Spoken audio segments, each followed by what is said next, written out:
इतने कितने घोटाले हैं जो भाजपा के जो हैं जो सामने नहीं आ रहे जनता के, और जब ये सामने आएंगे तो ये पता चलेगा कि इस देश में इससे भ्रष्ट सरकार कभी नहीं रही।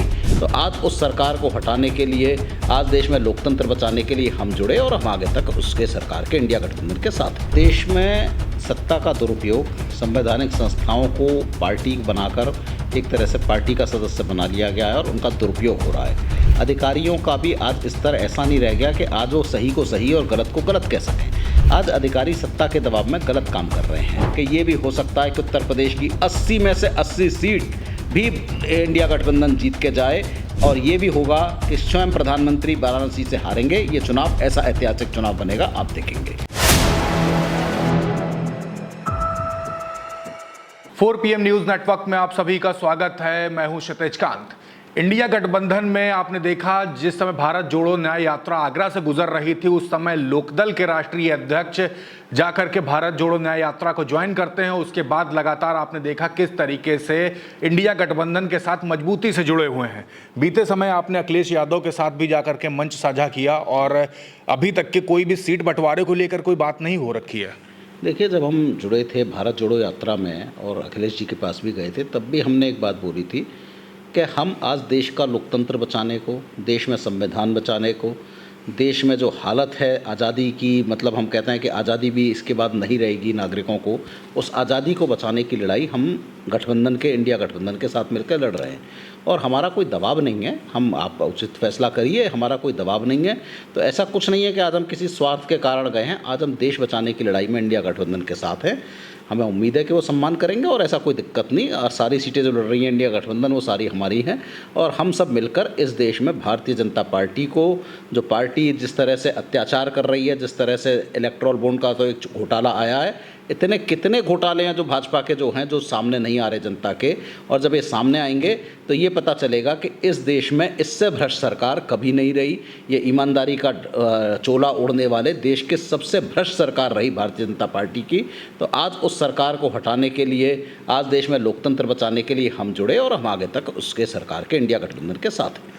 आपने तो क्लियर कर दिया कि सीटों की कोई मांग नहीं की, लेकिन आप ही के समर्थक हैं। तमाम पब्लिक में भी बात होती है और बातें उड़कर आ रही कि मथुरा और अलीगढ़ और उसके साथ बागपत, ये 3 सीटों की अंदरूनी मांग हुई है, लेकिन आप तो कह रहे हैं कुछ भी ऐसी मांग नहीं है। देखिए, जब बात होती है तो कुछ उनसे कहा जाता है कि ये सीटों पे इसलिए नहीं मांग हो रही कि हमको ये है कि हमें दे दी जाए। हम ये देख रहे हैं कि वहाँ पे कौन जीत सकता है, और वहाँ पे जब हमारे पास लग रहा है कि हमारे जो लोग हैं वो वहाँ पे जीत सकते हैं, इंडिया गठबंधन को आज सबसे ज़्यादा एक चीज़ की ज़रूरत है कि ये सीट कैसे जीती जाए। और उसको जीतने के लिए अगर कोई अच्छा प्रत्याशी हमारे पास है या हमारे पास है, तो उसके लिए हमने सीटों की मांग करी है। और इसमें कोई बहुत बड़ी बात नहीं है, पूरी करते हैं तो अच्छा है, अगर पूरी करेंगे तो सीट जीतेगी, और जीतेगी तो हमें अच्छा लगेगा। तो आज इसके लिए करा गया है कि ये जो आप बातें सीटों की कर रहे हैं कि हम वो सीट जीत सकें। आज अलीगढ़ की सीट आज तक समाजवादी पार्टी नहीं जीती है। जब से भी समाजवादी पार्टी बनी है 1992 से आज तक अलीगढ़ नहीं जीती। अलीगढ़ लोकसभा ऐसी सीट है कि जहाँ पर अगर अच्छे से इस बार कैंडिडेट अच्छा होगा तो समाजवादी पार्टी अलीगढ़ का जो चुनाव है वो गठबंधन, इंडिया गठबंधन जीत जाएगा। मथुरा हेमा मालिनी की जो सीट है वो पूरी तरह से आप देखेंगे कांग्रेस के पास है, लेकिन पूरी तरह से वहाँ हेमा मालिनी जी का विरोध है, और वो विरोध तब पैदा करेगा अगर कैंडिडेट वहाँ पे अच्छा जाएगा तो एक कांग्रेस की वो जो सीट है वो भी जीती जा सकती है। तो कुछ सीटों के बारे में हमने कहा है, मथुरा और अलीगढ़ और बागपत जो आप बता रहे हैं, कि यहाँ पे अगर अच्छे प्रत्याशी आएंगे तो ये तीनों सीटें जीती जा सकती हैं, और इसलिए हमने अपना प्रस्ताव उनको दिया है। दूसरी बात करें, इस समय देश में काफ़ी हलचल है। लगातार भारत जोड़ो न्याय यात्रा जब गुजरी है, बिहार में आपने देखा क्या हुआ, नीतीश कुमार कैसे पलटे।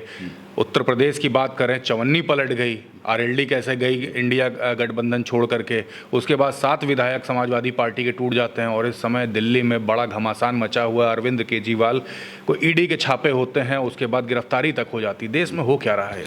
देखिए, देश में सत्ता का दुरुपयोग, संवैधानिक संस्थाओं को पार्टी बनाकर एक तरह से पार्टी का सदस्य बना लिया गया है और उनका दुरुपयोग हो रहा है। अधिकारियों का भी आज स्तर ऐसा नहीं रह गया कि आज वो सही को सही और गलत को गलत कह सकें। आज अधिकारी सत्ता के दबाव में गलत काम कर रहे हैं।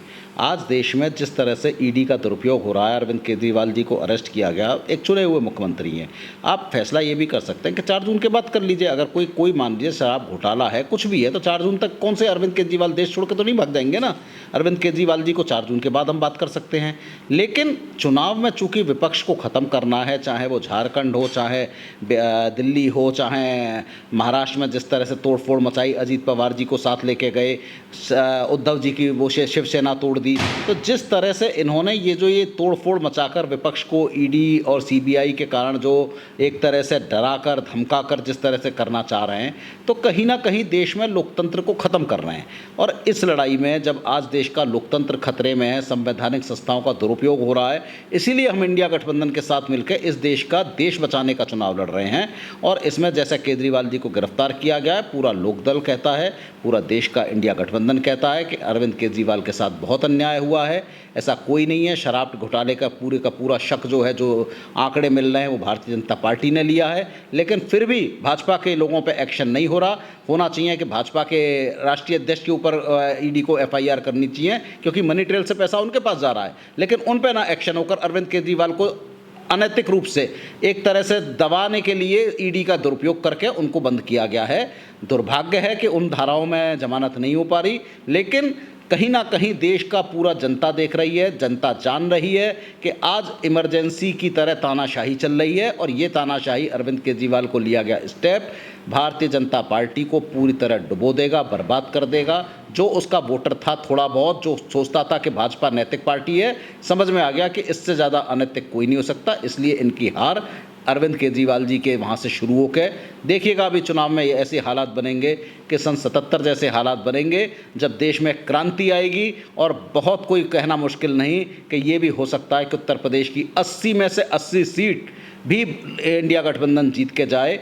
और ये भी होगा कि स्वयं प्रधानमंत्री वाराणसी से हारेंगे। ये चुनाव ऐसा ऐतिहासिक चुनाव बनेगा, आप देखेंगे। एक बात और कर लें, इंडिया गठबंधन का एक बड़ा नाम है राहुल गांधी। कांग्रेस में आप देख रहे हैं कि लगातार जो मेहनत तो हो रही है, लेकिन खाते तक सीज किए गए हैं। इस पर क्या आता है मन में, क्या कहेंगे? देखिए, खाते सीज करना और जैसा आपने बताया केजरीवाल जी की गिरफ्तारी, खाते सीज करना, ये सब विपक्ष को कमज़ोर करने के लिए किया गया है। खाते सीज करने का क्या मतलब है? जो वो कहते हैं कि अगर कोई इनकम टैक्स का लाइबिलिटी बनती है तो पे कर देंगे। 4 जून के बाद भी हो सकती है। कोई कांग्रेस कोई देश छोड़ के तो भाग नहीं रही है। लेकिन चुनाव से ठीक 1 महीने पहले खाते सीज करना, उनको पूरी तरह परेशान करना, उनके खातों से 115 करोड़ रुपए निकाल लेना, ये जो दुरुपयोग हो रहा है एजेंसियों का, यही दिखा रहा है कि विपक्ष आज सरकार इतनी घबरा गई है।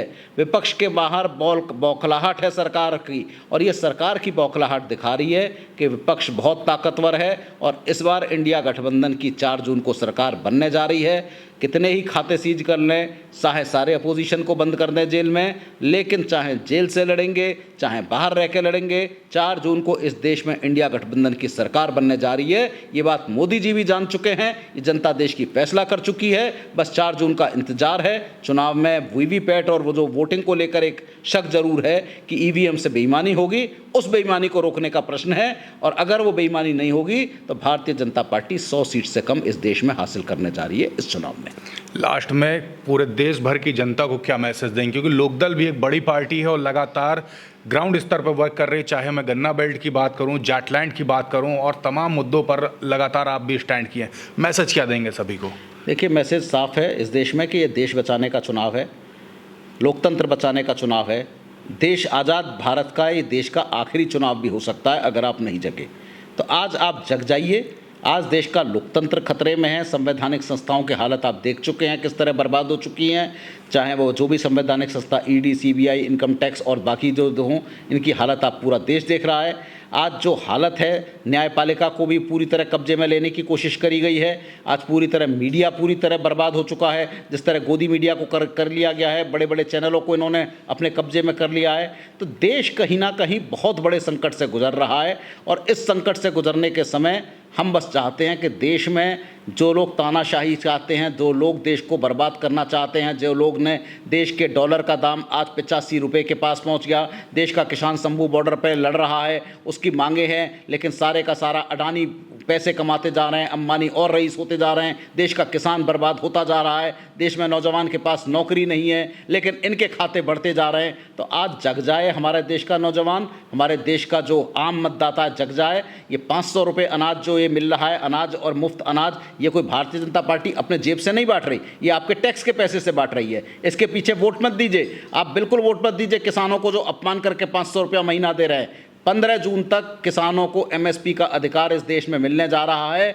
ये हमारा लोकदल का वादा है, इंडिया गठबंधन का वादा है। और जिस दिन एमएसपी किसान को मिलेगी उस दिन किसान अपने लिए टॉयलेट भी बनवा लेगा, गैस भी खरीद लेगा, आवास भी बनवा लेगा और केंद्र की सरकार को 6,000 रुपया साल भी दे देगा। क्योंकि किसान को जब फसल का दाम मिलेगा तो किसान के बच्चे खेती करेंगे, किसान के बच्चे पढ़ेंगे। और यही इस देश की मूलभूत समस्या का हल है कि किसान को फसल का दाम मिले, नौजवान को रोजगार मिले। और यह सिर्फ इंडिया गठबंधन कर सकता है। अगर आज आप चूक जाएंगे तो शायद भविष्य में आपको कभी मौका नहीं मिलेगा, क्योंकि इसके बाद ये देश नॉर्थ कोरिया, चाइना और रशिया की तर्ज पर होगा, जहां ना चुनाव होगा, ना नाम के लिए चुनाव होगा, संवैधानिक संस्थाएं खत्म हो जाएंगी और लोगों को आंदोलन करने के ऊपर टैंकों से कुचला जाएगा। तो ये देश का भविष्य होने वाला है। तो आज देश का नौजवान इस चुनाव में वोट जरूर दे, अपने मन से दे, अपने आत्मा से दे और अपने दिल पे हाथ रख के इस बात के लिए वोट दे कि क्या 10 साल में इन्होंने ऐसा कौन सा काम छोड़ दिया जो अब करेंगे। तो ये कुछ नहीं करेंगे, ये भगवान राम के नाम की नौटंकी करके भगवान राम के पीछे छुप के वोट मांगेंगे। ये भारत को पता नहीं क्या क्या बताएंगे कि कौन सी 3 ट्रिलियन और इकोनॉमी बन रही है। हकीकत ये है कि देश की इकोनॉमी बर्बाद हो रही है। डॉलर के दाम से आप देख सकते हैं, देश में रोजगार के हिसाब से आप देख सकते हैं, देश बर्बादी की कगार पर है। झूठे आंकड़े पेश करके देश को वो करा जा रहा है। तो आज देश के नौजवान को, आज देश के किसान को, ये देश का आखिरी चुनाव है और हमें पूरी उम्मीद है कि आप लोग वोट देकर इस देश को बचाएंगे, लोकतंत्र को बचाएंगे और अपने भविष्य को बचाएंगे। आज इस के लिए चुनाव है और ये देश का शायद आखिरी चुनाव हो सकता है अगर आप नहीं जागे तो।